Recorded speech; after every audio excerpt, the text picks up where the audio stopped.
ያሲን የሚባል ምናልባት ካምፕታንስ እንደሆነ አላውቅም የአዳማ ከንቲባ የነበረ አቶ ጁነዲን ሳዱ የኦሮሚያ ክልል ፕሬዝዳንት በነበሩበት ጊዜ ለአዳማ ከተማ ከንቲባ ሆኖ 2 አመት አዳማ ከተማን በከንቲባነት ያስተዳደረ ሰው አውቃለሁ። አዳማ ዩኒቨርሲቲ ለማስተማር ሲሄድ ነው ያገኘሁት ሰውየውና አላህ ይጠብቀው አሁንም ባለበት ምን ፖዚሽን ላይ እንዳለ አላውቅም። ያሲን አዳማ ከተማን ከንቲባ ሆኖ በመራበት ጊዜያቶች ውስጥ አዳማን ለውጧታል። ከተማዋ ላይ የሚገርም ነገር ፈጥሯል።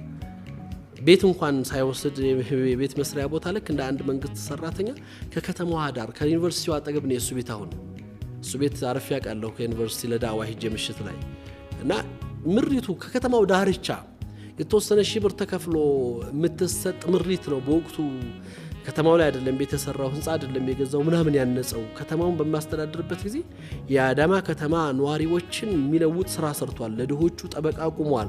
ከተማው ላይ ሲሰሩ የነበሩ መሰረተ ልማቶችን የከተማውን ነዋሪ ታሳቢ ባደረገ መልኩ ከተማውን በጠበቀ መልኩ ለመስራት ብዙ ለፍቷል ይላሉ እና ድሆች ስለሱ ይናገራሉ፣ ምስክርነታቸውን ይሰጣሉ። አባታችን ነው ይላሉ። የተቸገሩ ሰዎች ያሲን ረድቶናል ይላሉ። ያሲን ቢሮ ላይ እንደ አንድ ተራ ሰው ነው ማንም ሰው የሚያናገረው የነበረው። ውጣ ውረድ አልነበረም። የተለያዩ ተግባራቶቹ በጣም የሚገርሙ ነበሩና ታሞ ለህክምና በመንግስት በፓርቲው ነው ተዋቶለት ታይላንድ ሄዶ የታከመው እና እዛ በሄደበት ጊዜ ቤቱን እንኳን የሚሰራበት መሬት ተቀብሎ ቤቱን አልሰራም። አንድ ባለሀብት ሰውዬ ናቸው እዛ አዳማ ከተማ ላይ የነበሩ አንድ ትልቅ ባለሀብት ታመው ለፈረንሳይ ለህክምና ሊሄዱ ሲሉ ወስያ የሰጡት ያሲንን ቤት ሳትሰሩ ውርስ እንኳን እንዳትከፋፈሉ ነው በትሞት ብለው እዚህ ሀገር ላይ አንገታችንን ቀና ያደረገን ወንድም ነው የሱን ቤት ስሩ ብለው ቤት መስራት የጀመሩት። በመሐከል ብሎኬት ፈልገው ብሎኬት ሊገዛ በሚሄድበት ጊዜ አንድ ብሎኬት ነጋዴ ሰውዬ ያገኘዋል።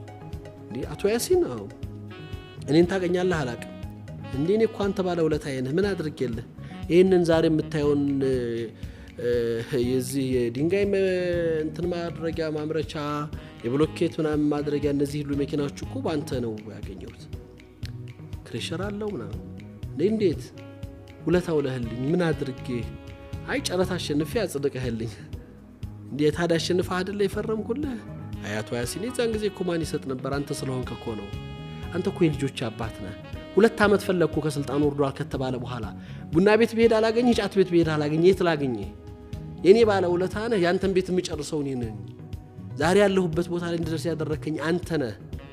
የዛን ጊዜ ሰዎች እነሱ ለሚመስሏቸው ሰዎች ነው የሚሰጡት ለነሱ ግሩፕና ለነሱ አጋጆች ነው የሚፈቅዱት አንተ ግን በስራዬ ብቻ በሐቅ ወሰንክልኝ ሰው ነህ ብሎ በጣም የሚገራርም ነገር ታሪክ ታያለ። ይሄ ሰው አስብ እሱ ከስልጣን ወርዶ የሚፈልጉት ሰዎች ነበሩ የታለ